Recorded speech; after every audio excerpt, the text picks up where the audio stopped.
লোকসভা ভোটে দিল্লি ও সংলগ্ন এলাকায় এগিয়ে আম আদমি পার্টি, মুম্বাই ও সংলগ্ন এলাকায় এগিয়ে বিজেপি। এবিপি আনন্দ ও নিয়েলসন যৌথ জনমত সমীক্ষায় এমনটাই ইঙ্গিত। লোকসভা ভোটে দিল্লিতে 7টি আসনের মধ্যে 6টিতে জিততে পারে কেজরিওয়ালের আম আদমি পার্টি। দিল্লি সংলগ্ন উত্তরপ্রদেশের গাজিয়াবাদ ও গৌতম বুদ্ধ নগরের মধ্যে একটিতে বিজেপি এবং একটিতে জিততে পারে আম আদমি পার্টি। হরিয়ানায় যে দুটি আসন দিল্লি এনসিআর এর অন্তর্গত, সেখানে 2টি আসনই দখল করতে পারে বিজেপি।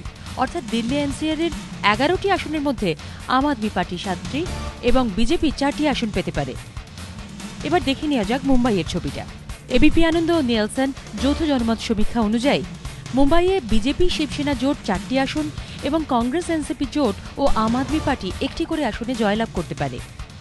মুম্বাই পার্শ্ববর্তী থানে, ভিভন্ডি, পালঘর এবং কল্যাণের 4টির মধ্যে বিজেপি এবং কংগ্রেস 2টো করে আসন পেতে পারে। এবার দেখে নেওয়া যাক প্রধানমন্ত্রী হিসেবে কাকে চায় মানুষ। 48% মানুষ চায় নরেন্দ্র মোদী প্রধানমন্ত্রী হোক। অরবিন্দ কেজরিওয়ালকে চায় 31% মানুষ। সেখানে মাত্র 16% মানুষ রাহুল গান্ধীকে প্রধানমন্ত্রী হিসেবে দেখতে চায়। দিল্লি এনসিআর এর 45% মানুষ মোদীকে প্রধানমন্ত্রী হিসেবে দেখতে চান।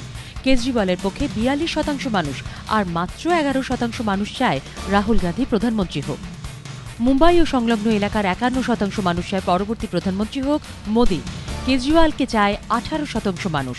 22% মানুষ চায় রাহুল গান্ধী প্রধানমন্ত্রী হোক। সমীক্ষা অনুযায়ী দিল্লি, মুম্বাই ও সংলগ্ন এলাকায় বিজেপি জোট 10টি, কংগ্রেস জোট 3টি এবং আম আদমি পার্টি 8টি আসনে জয়লাভ করতে পারে।